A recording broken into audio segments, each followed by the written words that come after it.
The video we're about to look at here is from the Wright Patterson United States Air Force Base, where at the end of last year there was a claimed drone sighting. In fact, a whole raft of drone sightings with multiple witnesses, multiple video, and unfortunately Freedom of Information has shown all the videos not to be drones. So let's delve into that now and see for yourself.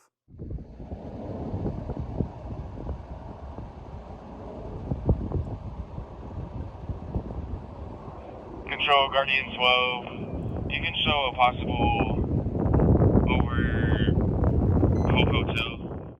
Now let's have a look at some data. Now this is a website called Metabunk. It's by a guy called Midwest. He's got a computer programming background. I assume he must be interested in looking at UAP sightings. So these are sightings of claimed UFOs or other mysterious objects. And this is to look, actually, was there something there that's unusual? Or was it just something everyday like planets, Starlink, aircraft, so on? So this is actually brilliant for looking at drone sightings as well. So here on the left, we have the Wright-Patterson Air Base with the witness on the ground and where they were looking.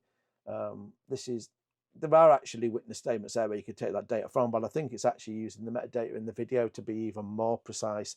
And I've zoomed it out, so as we zoom in, because it's all synced together nicely, we can see the ADS-B data. And what we're looking at, oh, it's an airliner. What a surprise. It's not a surprise at all, sadly, but I will say that sarcastically. But it was obvious in the video that it was an airliner. You could see the tail. You could see all the normal flashing lights you'd expect on an aircraft, and it had the noise of an aircraft. But unfortunately, confirmation bias made the person think it's a drone. To put witness statements that said they'd seen a drone. There was even statements saying people seen a quadcopter. They hadn't seen a quadcopter at all. They'd just seen lights in the sky of aircraft. So here we go. It's a continual pattern now that's been going on years. And it's just great that here in the US, the Freedom of Information Act is functioning and the data is coming out. And then you can actually analyze it and say, wait a minute, a mistake was made. Unfortunately, in the UK, we continually fight freedom of information.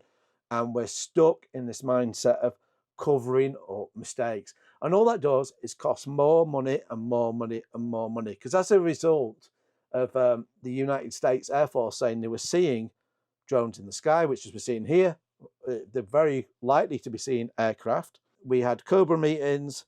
We dispatched the RAF with the AUKUS counter-drone system. I believe we have 7 systems and we dispatched 4, so that's over half of our own capability. The National Police Chiefs Council went out to investigate as well.